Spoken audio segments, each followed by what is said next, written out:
女士们、先生们，欢迎来到李世锋茶谈录。Ladies and gentlemen, welcome to A Tea with Li. Today, with great honor and pleasure, we are having Natalia from New York, United States, and her Chinese name is Li Yue. So Natalia is extremely talented artist, and she can act, singing, dancing, playing piano. It's incredible. So Natalia, please, you are on the stage. Share with us how and why you choose to be an actress and stunt woman. Thank you so much for this introduction, Lee. It's quite an honor to be here as well. I saw how many interesting people you interview, and I'm very excited to be a part of it. I don't dance yet, even though I move very well, but it's yet to come. So, but everything else you mentioned, yes, it's accurate. How did I get to acting? Well, it's a very interesting story. I would say unusual.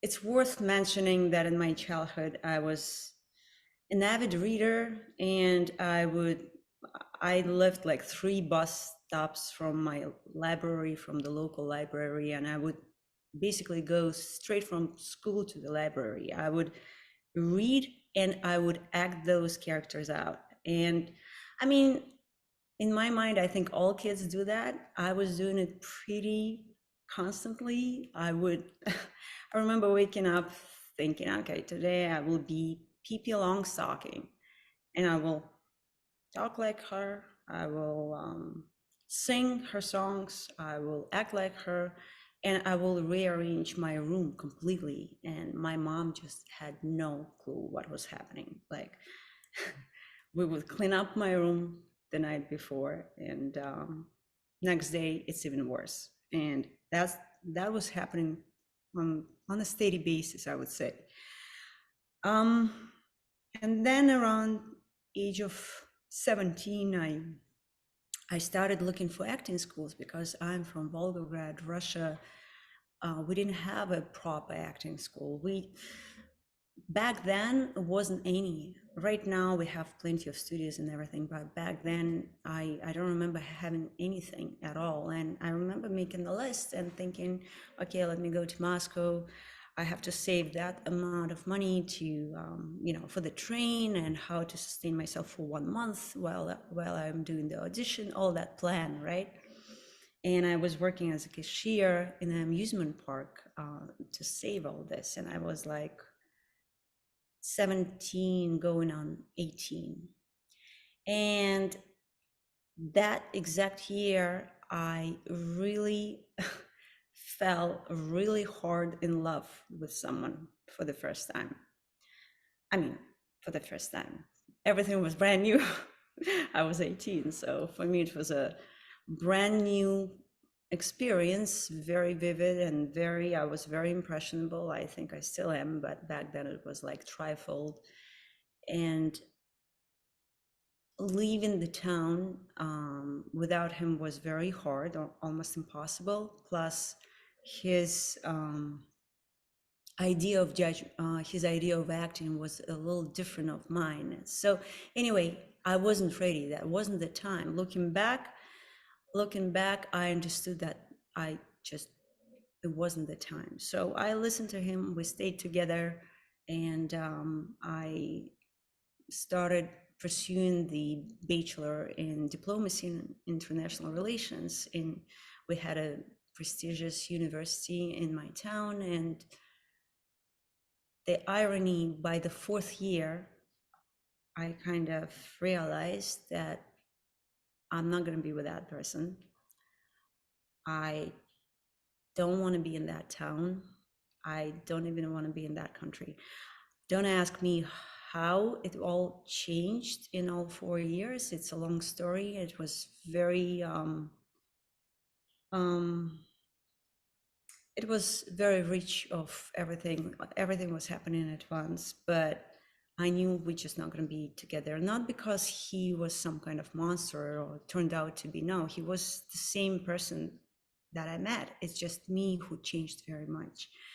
And that's how America happened. I got here for my master's in diplomacy and international relations, and I got it from University of New York, and I got an internship at the United Nations. And I thought I was living off my American dream, honestly. Like everything seemed perfect. I had this full education. I was working, serving people, a very humanitarian occupation, etc., etc. Till one day when my boss told me, there's going to be a shoot, the film shoot called The Interpreter by Sidney Pollack, directed by Sidney Pollack, and our entire division is invited as an extra. So whoever wants to go can go. And I think I was the only one who went, and everybody was very anxious to be with the family, you know, and not at work during Saturday and Sunday. And the minute I set my foot on that film set, everything that I knew crumbled, pretty much. Everything that I invested my time, the education, all the prospect of how I'm gonna live in America, my life, just absolutely. It was such a profound and spiritual experience, Lee. I still remember this feeling. It's almost like, it's not almost, it is my compass. I will never forget that feeling. It's like someone just cut me open and told me, okay, you want to be in diplomacy, there you go. That's who you are. And I got home, I couldn't eat, couldn't sleep, I couldn't function. It was an absolute crisis for me. Don't want to get emotional, but that's all. That was the end of my political career. And I actually enrolled myself to an acting school a month later. So that's my story. Cool. It's kind of touching for that. Okay, from a girl, you know, from a little town, and then you went to the big city and then shift the country from Russia to United States, and to be working in United Nations. For many of people, I think it's exactly the so-called the American dream, right? And it become reality. And working in United Nations is kind of a cool job. I mean, to be you know, in diplomacy, and you know, and you traveling around. Maybe you don't travel, but you know, deal with people from across over the world. You know, at least seeing, you know, how this in China when I was a teenager, we were kind of fond of what, you know, like we have called Young's United Nations. So a bunch of you know, teenagers, like I am representing China, like maybe my friend, you know, called another Li, you know, representative of United States, and another girl, maybe Russia, you know, another, and maybe Germany, whatever. So we are like, we will, you know, discuss some, for example, climate change, for example, you know, the refugee crisis, something like this. It's I was very fond of this, because when I was a teenager, I would like to be, you know, many of the people like me would like to be like the bridge to connect, you know, China and the other countries. So working in United Nations, let's say it was kind of my dream, you know, also, you know, the people whom like me, but but later and you somehow, okay, you listen up your inner voice, let's say you change it to become the, in acting, what you would like to do. So now you, okay, apparently you changed, but is that challenging to change? I mean, working in United Nations and change to be an actress, maybe you need to find the job of acting, or maybe somebody need to find you. And how exactly going?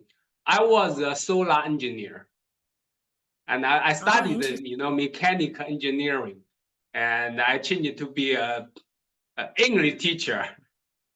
And then, and because, some hobbies, also the Tai Chi Village and Shaolin Temple is quite in my town, not so far from my exactly hometown.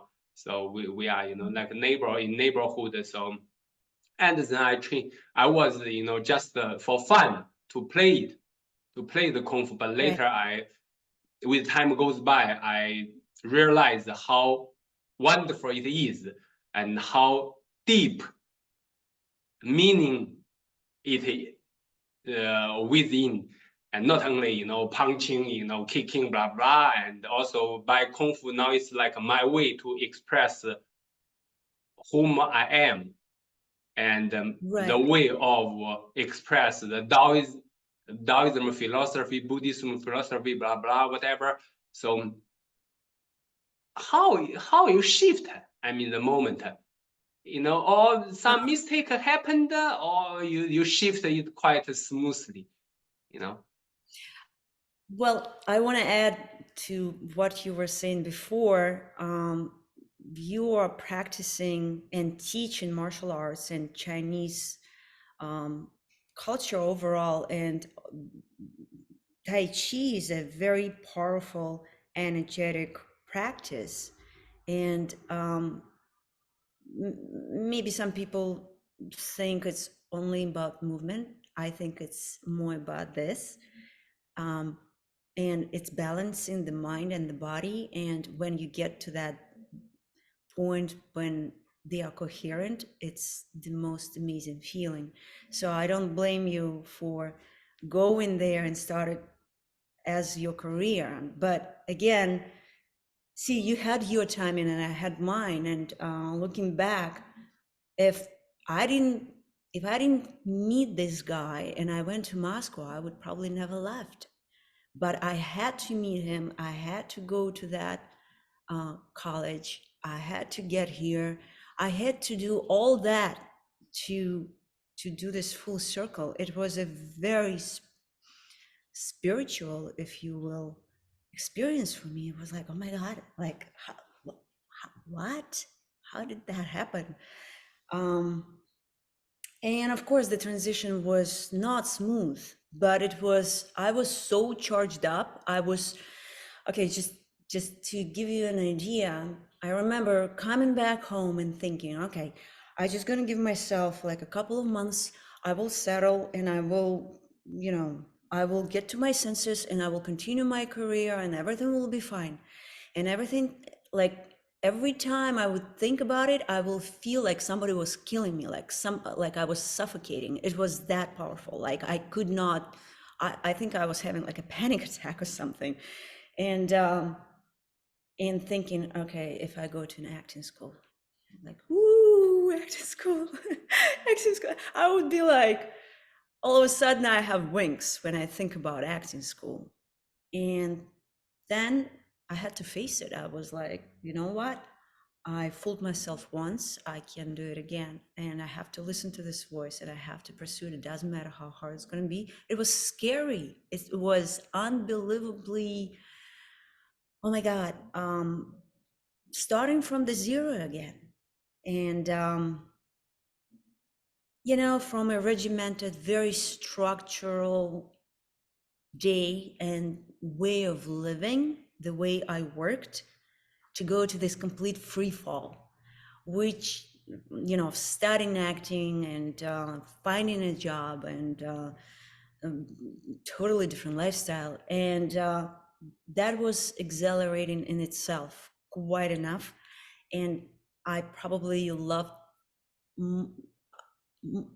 the most that I loved about it was that the complete uncertainty. And, you know, right now, being almost a decade as an actor in this business, having that ability to love uncertainty is paramount. It's like if you don't have that, it's going to be very difficult to kind of grow and evolve as an artist. But back then, what did I know? I was like, just let's do it. And I was already in a relationship with my husband to be. He was then my boyfriend, and he was like, "What's happening? Like, what's up with you?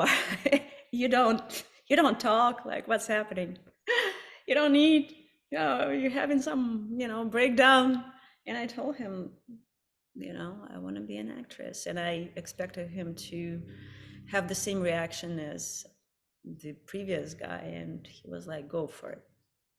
And that transitional phase, he helped me immensely, financially, spiritually, everything. So he was a big pillar of support for me, which I perpetually grateful. But then, I went to a conservatory of Uta Hagen. In short, it's a HB studio, and I graduated 4 years after. And then the real grinding acting experience started afterwards. And it's kind of not a big difference for me because being an actor is a constant, relentless pursuit of finding a gig. And as I mentioned before, you have to be comfortable with uncertainty, and you also have to be able to keep your spirits up and nurture your confidence and your artistry and everything that you got, and evolve as an artist and nurture your talent to continue doing that. And I somehow managed all of that, not without mistakes. I don't like that word mistakes, not without obstacles. I don't think we make mistakes when we are learning something. We are just facing what works and what not, right? And I think you asked what worked in that regard. What worked is, again, keeping your spirits high and having that constant creative flow, because acting is basically the full job audition is auditioning and facing rejection every day, and then you go through a dry spell when there is no audition, right? And it's your responsibility, I think, as an artist, as an actor, to find a gig, to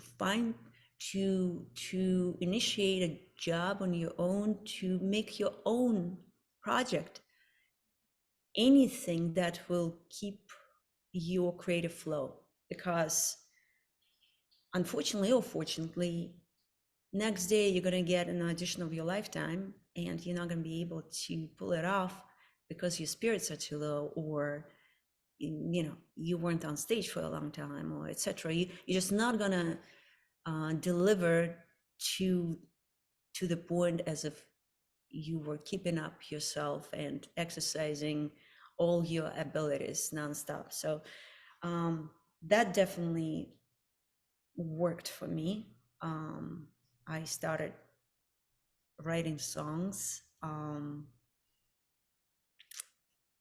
That's another story in itself. It's like, why songs? Why music? Because music is like the same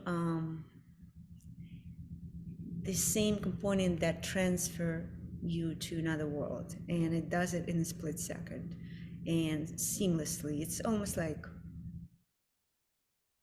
magic wand. And I didn't know anything about filmmaking. So I said to myself, let me just do something I really wanted to do. If I'm in this free fall, let me just start writing, because I always wrote in Russian, but I kind of doubted my abilities writing in English to the same eloquency, to the same level. And when I started, it was like another very big eye-opening experience. Why didn't I start this way before? Why did I wait for such a long time? Because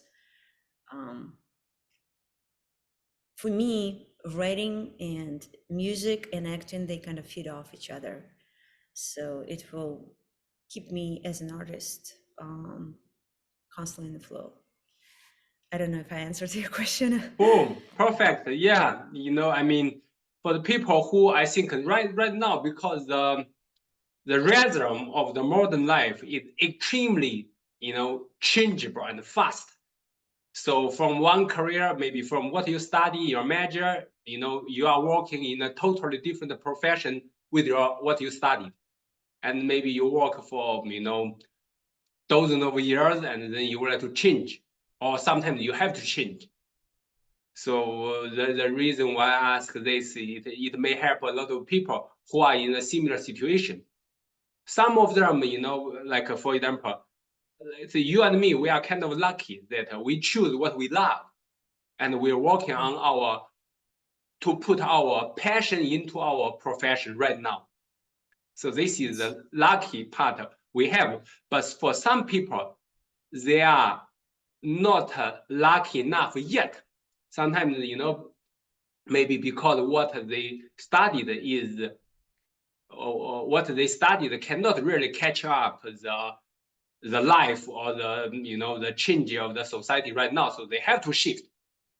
For example, they maybe study literature or philosophy in the university, but now for some reason, because of the economic crisis, they have to become a delivery, ladies and gentlemen, right?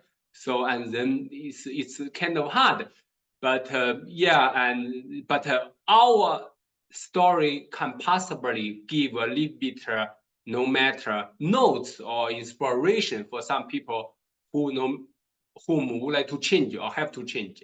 And thank you for your great experience and story. So here there is another question. So as you mentioned that, okay, you are acting and also writing the lyrics of the music, and also you play it out.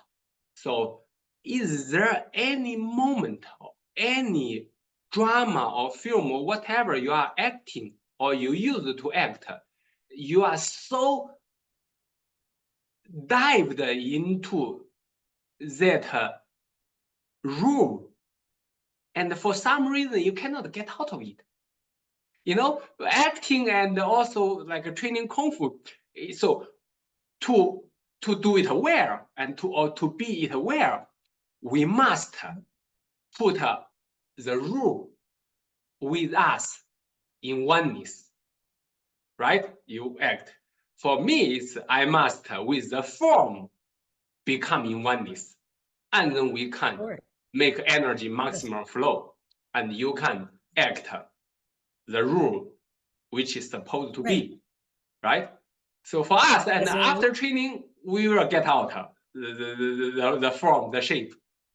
But for you, you have this moment, or not really. I mean, you mean when you in a role, when you in a part, for example, you do Romeo and Juliet. So you are Juliet, because you dive into so much in these rules, and sometimes, okay, you back to, when you finish the acting, you come back to the normal life, but you still, in this sorrow, in this, you get what I mean, right? Yeah, exactly. I actually faced that kind of challenge, and I think every actor and artist, if you will, go through that.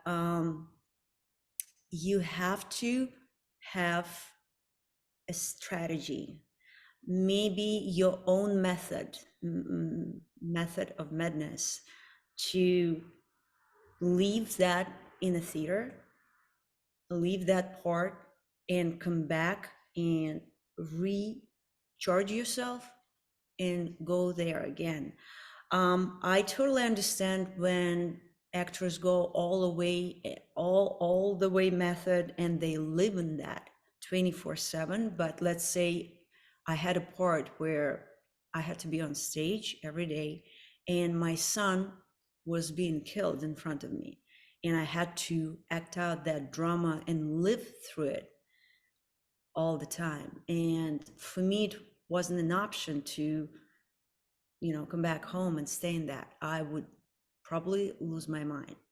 It's not healthy. It's not serving you very well. Doesn't matter what that is. Also, if you are playing Mr. President in the corner all day long, it's not serving the team, because it's a collaborative process for everybody. So you have to, if you're on a film set, you have to, you understand that you're just a part of this huge orchestra, and you have to be in sync with them. So sometimes it could be a hindrance, and you need to step out, and you need to step in just as quickly. And that quick recharge is very healthy, at least for me. Especially when I went, with that part, and when it was over, I thought I would be exhausted. I wasn't. I actually was inspired. I was like, oh my God, I did this. I pulled it off. I can do whatever. Yeah, so it's very important to, as an actor, to step out and step in, at least for me. Of course, depends on the part. If you need to explore, and if you're playing a real person, let's say, and it's such a delicious experience, which I yet to experience, you go and live where that person used to live, and kind of touch and breathe and experience everything she or he experienced. And that's a different kind of phase, I would say, because you are building a character. And if it's not very taxing on your health, you can stay in that. If you have that luxury, let's say you're shooting somewhere in a different country, staying by yourself in a room, and you're not bothering anybody with that, maybe that's absolutely possible, and lots of people go for it. But in my case, when I was playing that mother, grieving mother, that wasn't the choice. Cool. And so which play you love to act the best? Oh my so God, far? I'm obsessed with period pieces. I'm just, it could be a play, it could be independent film, it could be TV series. It's my dream to just be merged to a different time, a different culture, and a different, so vastly different from what I am. I don't know, maybe 3-4 centuries ago, and just live that. It's one of my childhood fantasies, probably, because as kids, we have that time when we have to face that fairy tales are made up. Santa Claus is not real. Santa Claus is your dad or your mom, right? And I remember that phase very well, because I was kind of in denial. I was like, no, this could be this cannot be it. It can't be just this. It can't be just what my mom is doing: work, come back from work, sleep, eat, wake up, repeat. I was absolutely refusing, to believe. I remember an instance when I took a huge umbrella from my house. I was a good tree climber. I climbed like the highest tree we had in our park. and I jumped with that umbrella, convinced that I'm gonna fly. I mean, I was I was very young, but it was that period when I was like testing my grounds, like, is it for real? Like, that's how life is, right? Well, that experience turned out, I almost dislocated my shoulder and everything else, but I didn't break my neck, let's say. It was successful. But later on, you understand that a camera lens and photography and music are that magic wand and that flying carpet, right? Because you think, oh, flying carpets, they exist, or you can fly with the umbrella. Well, you just find a different medium. And I think I'm still in that phase when I need to transform into a different reality. Is it a form of escape? I don't know, maybe, but it's also, I need to live all those lives. I need to experience them. So, what's the word? I have a need for it. I think every artist does. That's what acting is to me. Cool. And how you get your piano playing so well? I mean, you practice by yourself, or you have some guys to educate you? Li, well, thank you so much. This is so kind of you saying that. I consider myself as such a big beginner, even though I work very hard, but I'm very lucky with having an amazing teacher. And we actually only meet on Zoom because she's in Moscow, but she has the most amazing approach, the simplest and the most deliverable approach she can teach. And I tried with other teachers and it didn't quite work with me. And that's what I do. I meet with her twice a week and we practice, and I challenge myself with pieces that inspire me, because it's very important for me to be inspired. Because once I'm inspired, I create so much more, and it's a whole different world. So Okay. that's why. Cool, because I used to offer the training, the Tai Chi, Bagua, Shaolin, some, martial arts training in Serbia. I was totally overwhelmed by the talents of the people over there. Seems that every single one is a musician. So I have quite a lot of friends and also students. They are great pianists. They are very top in Serbia, and top 3, top 5, top 10, whatever. Pianist, violist, or some singers. It was incredible. And so I tried some piece, piano playing and violin playing, over there, with the friends and students. So yeah, I enjoyed quite much. And yeah, and just one little story to share. So in 2018, I visited New York as well.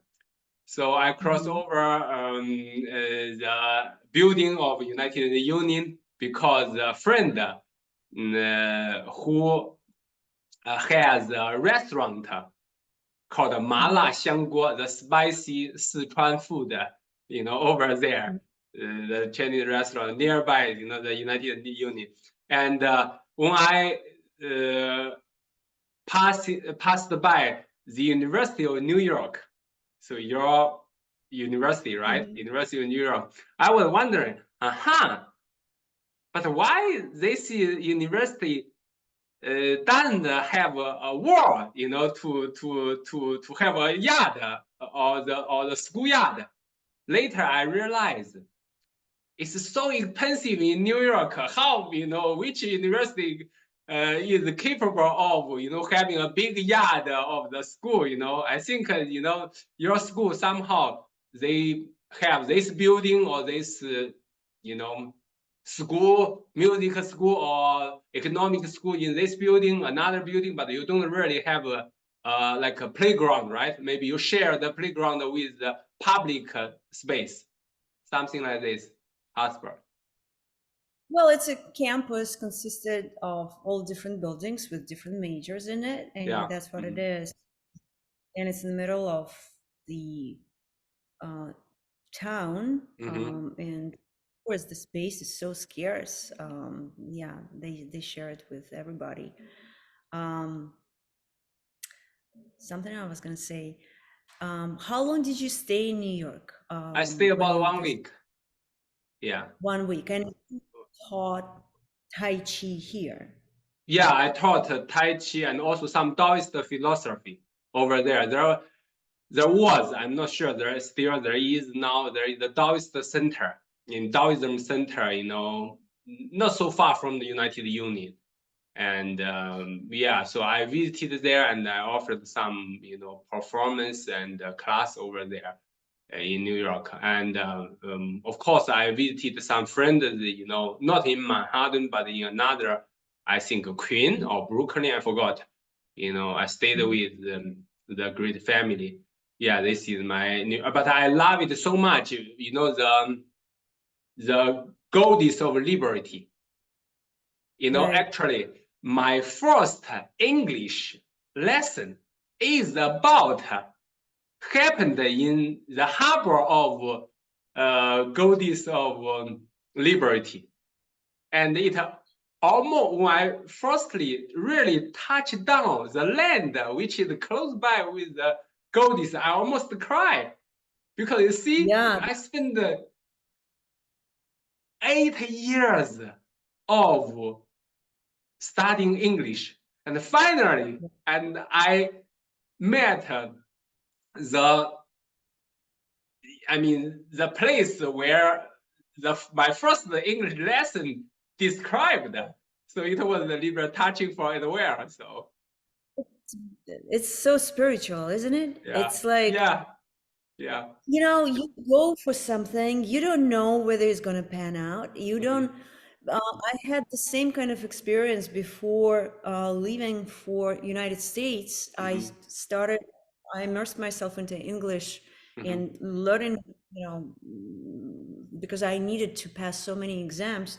And I was like, I don't even know if it's going to work out and how. And again, having this ability, I would say, to be okay with that, and just to have faith that it's going to work out is probably everything. Sure. Because we just designed that way. We don't know what's going to be tomorrow. And I even wrote a poem about it. And if we knew the life would be the life, we wouldn't be like machines then. That wouldn't be anything about anything said about it. Sure. Right? Yeah. And then you go to New York City and you get threefold, 3 times more than expected. And you just in awe of how things work. Life is truly magical. If you just open your heart and don't let any little voices of different people, of your, from your past, from whatever, all this noise, if you just get rid of it, and just let things happen, let God take care of that, all of a sudden you get it, and you just kind of, I don't know how that happened. Okay. I'm so lucky. Thank you. Okay, for all of you guys who are watching us, if you are looking for, actress and